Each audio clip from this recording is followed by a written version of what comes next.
What's going on YouTube? It's Siege back again with another video, and today we had some breaking news come out. Sam Darnold is on his way to Carolina. Panthers give up a 6th-round pick this year and a 2 and a 4 in the 2022 draft to get their potential QB of the future in Sam Darnold. So today, I'm going to be giving you 3 winners and 3 losers in my mind from this trade.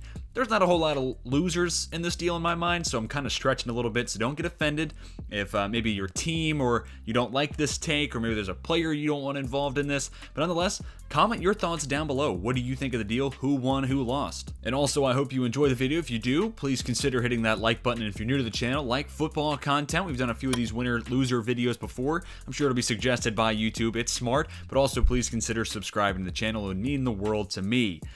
Without further ado, let's jump into it. Winner number 1. I'm cheating a little bit. There's a lot of winners, not a whole lot of losers, so I had to condense some of these winners. Jets and Panthers. I think this trade makes sense for both sides, right? If you're the Jets, we figured you were taking QB at 2. You get rid of Darnold. You get a future 2nd-round pick. I think the Panthers are going to be pretty good before that 2022 draft, so it may not be a crazy 2nd-round pick, but hey, it's a 2nd-round pick nonetheless. You also get a 4th next year, good mid-round value, get a potential developmental player, maybe a solid backup, rotational player, whatever the case may be, and then also a 6th-rounder this year. You obviously hope it hits big, but nonetheless, it's depth at the minimum. And for Carolina, you didn't have to give up your 1st-round pick to get a potential future franchise QB. So you hold on to the 8th overall pick this upcoming draft. Feels like a great spot if Penei Sewell falls a little bit, or Rashawn Slater's spot. Get that tackle of the future. Plus, you get Sam Darnold for a year. Maybe you don't like what you see from him this year, but the way I see it, Matt Rule's a great coach. Joe Brady's a fantastic offensive mind, soon to be head coach in his own right. They get Sam Darnold for a year, and he's in line to then take over for Teddy Bridgewater after this 2021 year ends. They can cut Teddy Bridgewater with no dead money attached to it. Maybe even if Teddy Bridgewater's struggling, we'll talk about that a little later on in the video. But if Teddy B's struggling, you can throw Darnold in there, and he might be an upgrade depending on Teddy Bridgewater's level of play. So I like this trade for both sides. Panthers are in a win-now mode, looking for that QB of the future. They get one for a pretty solid price. Maybe they can get Darnold back to that, top 5 pick that he once was.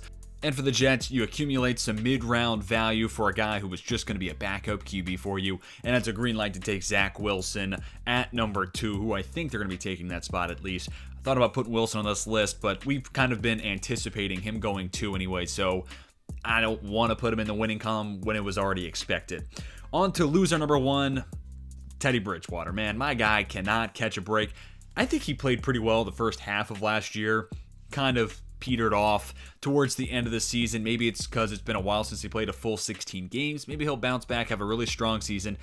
And maybe even Sam Darnold has that Jordan Love to Aaron Rodgers or Mahomes to Alex Smith effect on Teddy Bridgewater, takes his game to the next level. If you buy into, hey, there's a good backup behind me, I need to step up. I'm not entirely sure I buy into that rhetoric, but if you do, maybe this elevates Teddy Bridgewater to have a career year, and then maybe he's actually a winner. He gets cut next year and his stock is higher than it's ever been, or maybe even the Panthers could trade him. Nonetheless, this is the door opening. This is Teddy Bridgewater on his way out. This is clear. You got 1 year. If you play bad this year, we're handing it off to Sam Darnold, and even beyond this season, you're not our guy. And he's bounced around from place to place to place, looking to get the starting job. Finally got it in Carolina after playing really well in New Orleans a couple of seasons ago. And now it's just, you're a bridge quarterback. So if he plays well, maybe his value goes up and he's a starter somewhere else before, the 2022 season. But nonetheless, he's got to be the loser here. He's on his way out. Also, it's kind of funny. Teddy B was backing up Sam Darnold in New York, and now it's going to be the other way around, maybe for a little bit of the season, maybe even it goes back to Darnold as a starter, Teddy B backing him up midway through the season. Yikes, got to be an awkward situation. But nonetheless, on to winner number 2, I got it as Sam Darnold. I mean, look, a team bought into your potential, that's got to feel good, and you're going to a franchise that's on the up and up. The reason I've been saying that the Panthers need to go QB in the top 8, or with the 8th overall pick, I should say, is because under Matt Rule, I don't foresee them picking that high again. I think he's a great coach, and I think this team has a bunch of good young talent, and they're going to keep getting better. And Darnold now is inserted into that situation. And with the 8th pick, if they go Sewell or Slater, you got a bookend offensive lineman. You have a great offensive line at that point in front of you. You have one of the best running backs next to you in the backfield. You have 2 ones in Robbie Anderson and DJ Moore.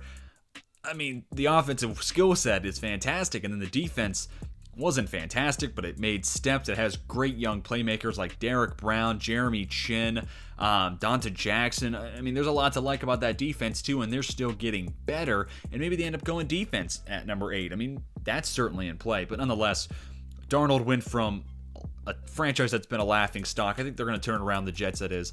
But regardless, he goes from a team that's been a laughing stock and he's been the butt end of a bunch of jokes to a team that's on the rise. He's playing for a great coach, a really creative offensive coordinator, and a good, talented team around him. This is going to be a chance to see Sam Darnold if he can hit that top 5 pick potential that we once saw in him.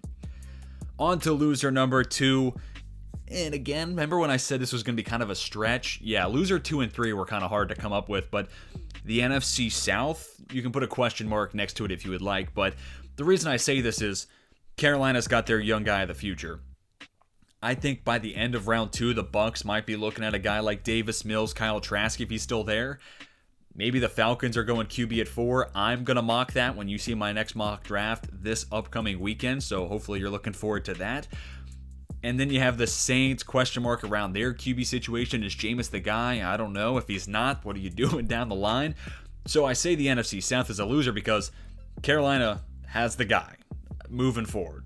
Darnold may not be fantastic, but I think he'll end up at least being good enough. But he might end up being a really good caliber player. And right now, they're the only ones that seem to have an answer moving forward. Not entirely sure Atlanta's moving on from Matt Ryan after this season. I don't know if they have that next guy in sight to take over that spot. I don't know what the Bucs are going to do after Brady. And the Saints, there's a bunch of question marks about now. Forget about the future. There's enough in the present, you know? So, stretching a little bit here, but maybe the NFC Souths or teams in a division as a whole, we look at as a loser from this trade because Carolina, as I said, is getting better. And now they have a good young QB they may be able to develop, and maybe they're riding him throughout the next half decade to full decade. On to winner number 3, Broncos/Patriots. Again, it's a twofer here. The reason I say that is because originally I had Carolina taking Mac Jones at 8. There was the familiarity with Matt Rule, Mac Jones. They seemingly got along really well at the Senior Bowl this year. Mac Jones was really getting a lot of buzz around there. Maybe you think he should go number 3 overall to the 49ers. He won't even be on the board. But nonetheless, now QB is probably it's certainly not on the board at number 8 for the Panthers. So where does that 5th QB fall? Is it to Denver? I don't know. The Broncos don't seem too forthright and eager to find competition for Drew Lock. It's almost like they're betting on him bouncing back, and I think he can. There's a lot of Drew Lock believers out there, and maybe I fall into that category, but it doesn't seem like Denver is ready to give up. And then after that, you have the Cowboys at 10. They're probably not doing anything. The Giants at 11 should think about it, but if the Broncos want to bring in competition, they're going to have QB5 fall into their lap. Or with the Patriots at 15, if they don't want to make a move for Jimmy Garoppolo, maybe they think it's more feasible to go grab Mac Jones, or more maybe not feasible, but practical to go get a younger guy and has a rookie contract as opposed to inheriting Jimmy G and his salary. Maybe the Pats think that's a more viable winning option in the coming years. And I mean, history would tell you QBs on their rookie contract, if you can get them playing good enough, you can spend money on a ton of different areas, and then you put together a great championship caliber roster. So maybe that's what Bill Belichick's thinking. And because of the Panthers no longer being in the QB market when it comes to the draft, I think it becomes that much more likely that QB5 falls a little bit, and they can get an even better deal if they were to move up from 15, maybe to 11 with the Giants, or maybe even 10 with the Cowboys, maybe with the Lions at 7, or with Carolina themselves at 8. That could all be in play, and it's an opportunity for New England, or maybe even Denver if they stand pat and want to take a QB at 9, to get the answer at the most important position in football. On to loser number 3. Again, kind of a reach, QB5 of the class. Some mocks have it being Justin Fields. I think he's way too good. To me, it's still Mac Jones. To me, he is still the 5th and final QB, which is crazy because in a lot of other years, he'd be QB 1, maybe 2. He's a great player, but If he doesn't go 8 to the Panthers like I had originally mocked, which now, of course, I have to redo this mock, I was thinking maybe the Broncos at 9, but like I've said, doesn't seem like Denver's really eager to bring in competition for Drew Lock. So, did the Giants do it at 11? I don't know. I don't think Dave Gettleman is ready to move on from Daniel Jones. I think he's going to be stubborn to be right and prove that Daniel Jones was the right pick at 6 a couple of years ago. And then you get to teams like the Chargers at 13. They're not making that move. Maybe the Vikings at 14. Think about it. If there's no trade, maybe the heir apparent to Kirk Cousins. I don't know. And then you get to the Patriots at 15. But still, if it's Mac Jones falling from 8 to 15, that's a huge loss of money. I mean, there's a huge difference in how much he's getting paid. But also, it's just the stigma around it. Wow, I could have been a top 8 pick to now I'm, top 15, still good, but not as high as I could have been if Carolina didn't make this trade. But again, I understand this is a bit of a stretch. There's not a whole lot of losers in this trade in my mind. I think both teams made out really well. I think it benefits a lot of the players involved, like Sam Darnold, and maybe even Teddy Bridgewater ends up, getting that elevated motivation, and he takes that next step forward. Again, I don't necessarily buy into that rhetoric, but if you do, this is a good situation to maybe see if it pans out and it stays true. But comment down below who you thought won or lost this trade. Give me your thoughts overall on what you think this trade means for the offseason in both these teams. Hope you enjoyed the video. If you did, please hit that like button. It would help me out a ton. And if you're new to the channel, like football content, please subscribe for more of it. Hope you all have a fantastic day. And until next time, my name's Tej, and I'm signing off.